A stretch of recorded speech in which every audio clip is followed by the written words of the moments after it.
नमस्कार, जय हिंद स्टूडेंट्स। स्वागत है आपका एमडी डिफेंस स्कूल के यूट्यूब चैनल पर। और आज की इस वीडियो में पास्ट कॉन्टिन्यूअस टेंस के बारे में समझ। सबसे पहले आपको ये समझना है कि इस टेंस के अंदर जो टाइम होगा वो पास्ट का होगा, यानी पुराने समय की बात होगी, उस समय की बात होगी जो बीत चुका है।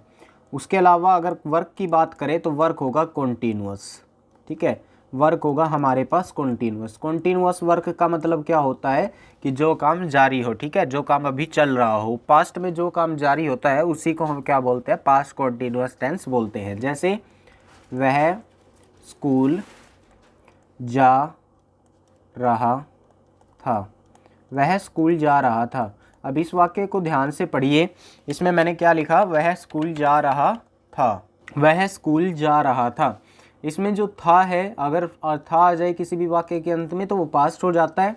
वह स्कूल जा रहा था, अब रहा यानी वो काम क्या है, कंटिन्यू है। अभी वह स्कूल जा रहा था, पास्ट में कोई काम क्या है, कंटिन्यूअस प्रोसेस में है, जारी क्रिया है वो। ठीक है, अभी पूरी नहीं हुई है, वो चल रही है। अगर पहचान की बात करूं तो इस टेंस के अंदर जो हिंदी के वाक्यों की हम पहचान करेंगे वो ये करेंगे कि वाक्य के अंत में आपको रहा था, रहे थे या फिर रही थी ये मिलेंगे। ठीक है, अगर इन तीनों में से कुछ भी एक आ जाता है तो आपको पहचान जाना है वो पास्ट कंटिन्यूअस टेंस का एक वाक्य है। अब इसके अलावा अगर मैं आपको हेल्पिंग वर्ब बताऊं इस टेंस की, तो इसमें दो हेल्पिंग वर्ब होती हैं, एक तो वाज और एक वर। अब रूल ये होता है कि जो वाज है वो सिंगुलर सब्जेक्ट के साथ लगेगा, वाज लगेगा सिंगुलर सब्जेक्ट के साथ, और वर लगेगा प्लूरल सब्जेक्ट के साथ।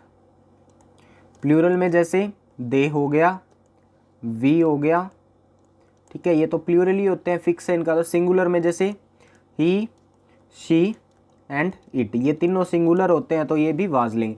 अब दो सब्जेक्ट्स रह गए, एक तो आई रह गया और एक यू रह गया। अब इस टेंस में हमने क्या कहा कि आई के साथ हम लगाएंगे वाज, तो आई के साथ आपको वाज लगाना है। और यू का हमने क्या किया कि यू के साथ हम वर लगाएंगे, तो यू के साथ आपको वर लगाना है। ठीक है, इन दोनों को आप थोड़ा स्पेशल मान के चलेंगे, इनके रूल आपको याद रखने हैं कि आई के साथ क्या लगेगा, यू के साथ आपको क्या लगाना है।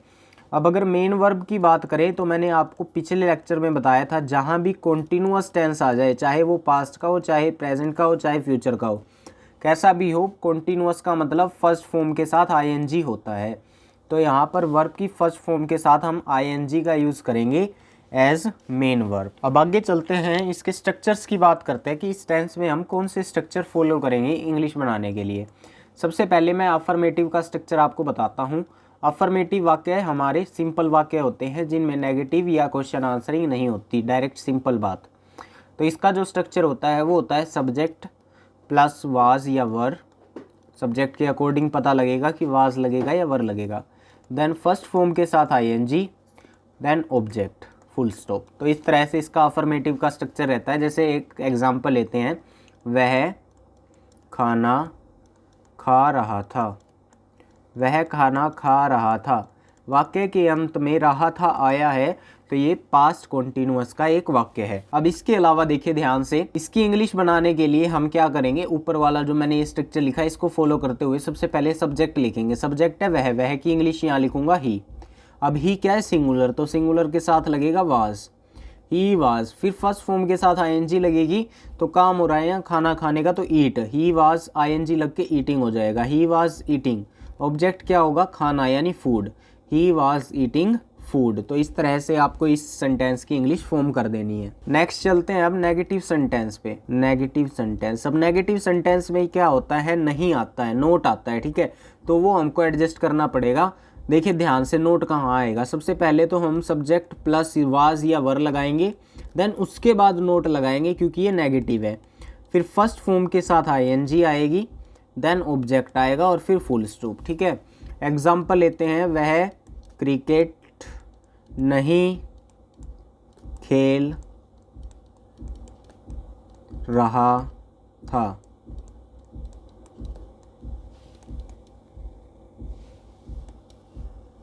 तो इसकी इंग्लिश बनाते हैं। सबसे पहले वह की इंग्लिश होगी ही, उसके बाद ही के साथ क्या लगता है, वाज लगता है।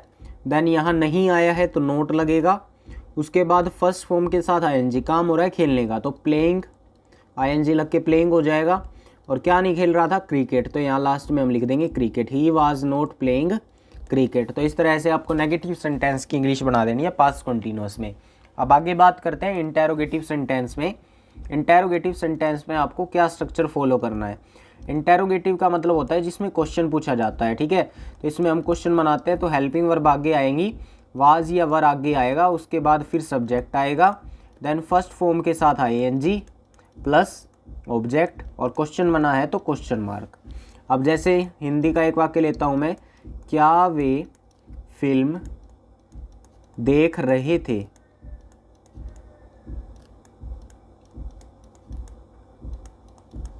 इसकी इंग्लिश बनाते हैं, देखिए वाक्य के अंत में रहे थे आया है, पास्ट कंटिन्यूअस हो गया, क्या का यूज हुआ है तो क्वेश्चन पूछा जा रहा है, तो ये पास्ट कंटिन्यूअस का इंटेरोगेटिव है। ये स्ट्रक्चर फॉलो करते हैं। सबसे पहले वाज या वर में देखिए क्या आएगा, वे का यूज हुआ है, यहाँ वे की इंग्लिश दे होती है। अब दे के साथ हम क्या लगाते हैं, वर लगाते हैं, तो वर दे। उसके बाद फर्स्ट फॉर्म के साथ आईएनजी, काम हो रहा है देखने का, तो क्या लिखेंगे, वॉचिंग लिखेंगे, ठीक है। फिल्म को सी नहीं किया जाता, वॉच किया जाता है, तो वॉचिंग लिखेंगे, वर दे वॉचिंग क्या, फिल्म। तो इस तरह से आपको इसकी इंग्लिश बना देनी है, वर दे वॉचिंग फिल्म। उसके बाद नेगेटिव प्लस इंटेरोगेटिव रह गया अपने पास, नेगेटिव प्लस इंटेरोगेटिव। इसमें क्वेश्चन भी पूछा जाएगा प्लस नोट भी आएगा। तो देखिए कैसे बनाना है। अब इंटेरोगेटिव तो हमने ऊपर बनाया ही है, इसको नेगेटिव और बना देंगे, कैसे, सब्जेक्ट के बाद नोट लगाकर। तो स्ट्रक्चर बनेगा, वाज या वर पहले आएंगे, plus subject plus note plus first form के साथ आईएनजी प्लस ऑब्जेक्ट। तो इस तरह से नेगेटिव प्लस इंटेरोगेटिव का स्ट्रक्चर बन जाएगा। एग्जाम्पल लेते हैं, क्या तुम किताब नहीं पढ़ रहे थे, क्या तुम किताब नहीं पढ़ रहे थे। तो इस तरीके से एक वाक्य हो गया। देखिए इसमें रहे थे आया है लास्ट में, पास्ट कंटिन्यूअस की पहचान है, नहीं आया है नेगेटिव हो गया, क्या यानी क्वेश्चन पूछा जा रहा है तो क्वेश्चन भी हो गया, इंटेरोगेटिव भी हो गया। पास्ट कंटिन्यूअस का नेगेटिव प्लस इंटेरोगेटिव वाक्य है। इंग्लिश बनाते हैं सबसे पहले, वाज या वर। अब तुम की इंग्लिश यू के साथ मैंने आपको बताया वर लगेगा, तो स्टार्टिंग में आएगा वर, फिर उसके बाद यू, देन नोट, फिर फर्स्ट फॉर्म के साथ आईएनजी, काम हो रहा है यहाँ पढ़ने का, तो यहाँ लिखेंगे reading, were you note reading. अब ऑब्जेक्ट क्या है, किताब, तो book, were you note reading book. तो इस तरह से आपको इसकी इंग्लिश बनानी है। आई होप कि आपको ये जो सारी टेंस की थ्योरी थी अच्छे से समझ में आ गई होगी। बाय चांस अगर मान लो आपको किसी भी चीज में डाउट है तो आप कमेंट सेक्शन में लिख सकते हैं, वहां पे मैं आपकी हर बात का जवाब दूंगा। बाकी मिलते हैं पास्ट परफेक्ट टेंस की वीडियो के साथ, तब तक के लिए जुड़े रहिए एमडी डिफेंस स्कूल के साथ। जय हिंद, जय भारत।